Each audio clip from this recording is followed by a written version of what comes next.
মস্কোর রেড স্কয়ারের প্রতিবারের মতো এবারও উদযাপিত হলো বিজয় দিবস। তবে এবারের চিত্রটা ছিল খানিকটা ভিন্ন। নেই কোনো বিশাল ট্যাঙ্কারের বহর কিংবা আকাশ কাঁপানো ব্যালিস্টিক ক্ষেপণাস্ত্র।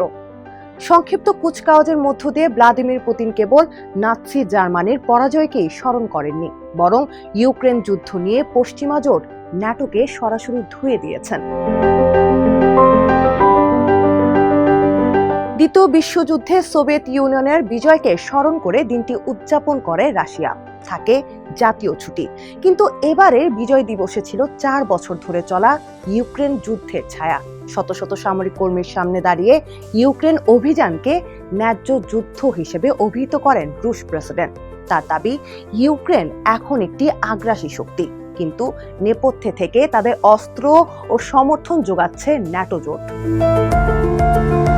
পুতিন বলেন, বিজয়ী প্রজন্মের মহান কীর্তি আজ বিশেষ সামরিক অভিযানে থাকা সৈন্যদের অনুপ্রাণিত করছে। ন্যাটো সমগ্র শক্তির মোকাবিলা করেও বীরত্বের সঙ্গে এগিয়ে চলেছেন তারা। গত কয়েক বছরের তুলনায় এবারের কুচকাওয়াজ ছিল বেশ স্বল্প পরিসরে। বহু বছর পর বিজয় দিবসে এই প্রথম মস্কোর রাস্তায় কোনো আধুনিক সাজোয়া যান বা বড় ক্ষেপণাস্ত্র দেখা যায়নি। এমনকি রাশিয়ার অন্যান্য অংশে অনুষ্ঠিত কুচকাওয়াজে আধুনিক অস্ত্রের চেয়ে বেশি ছিল দ্বিতীয় বিশ্বযুদ্ধের সরঞ্জাম।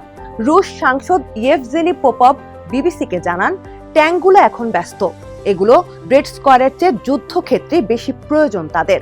আর ইউক্রেনীয় ড্রোন হামলার হুমকি বিবেচনায় নিয়ে অনুষ্ঠান সংক্ষিপ্ত করা হয়েছে। 2025 সালে 80তম বার্ষিকীর তুলনায় এবার রেড স্কয়ারের মঞ্চে বিশ্ব নেতাদের ভিড় ছিল বেশ কম। গতবার যেখানে শি জিনপিং ও লুলা দা সিলভা সহ 27 জন নেতা ছিলেন, এবার সেখানে উপস্থিত ছিলেন হাতে গোনা কয়েকজন।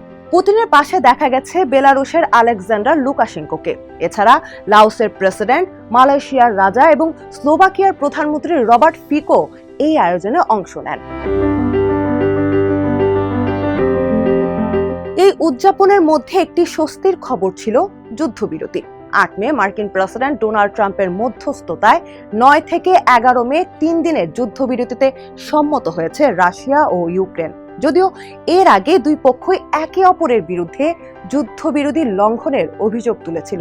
তবে বিজয় দিবসে রাশিয়ার বিভিন্ন এলাকার পরিস্থিতি তুলনামূলক শান্ত ছিল।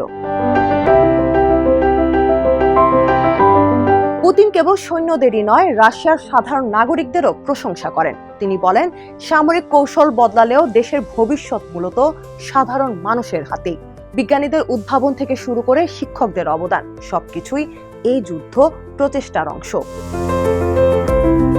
ভাষণ শেষে কামানের গর্জন আর সামরিক ব্যান্ডের সুরে মুখর হয়ে ওঠে রেড স্কয়ার।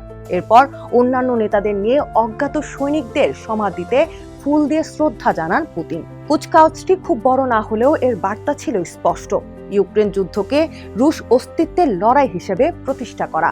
আধুনিক ট্যাঙ্কের সংখ্যা কম থাকায় যুদ্ধক্ষেত্রে চাপের ইঙ্গিত মিলেছে। তবে পুতিনের বক্তব্যে ন্যাটো বিরোধী সুর ছিল ঠিক আগের মতোই কঠোর।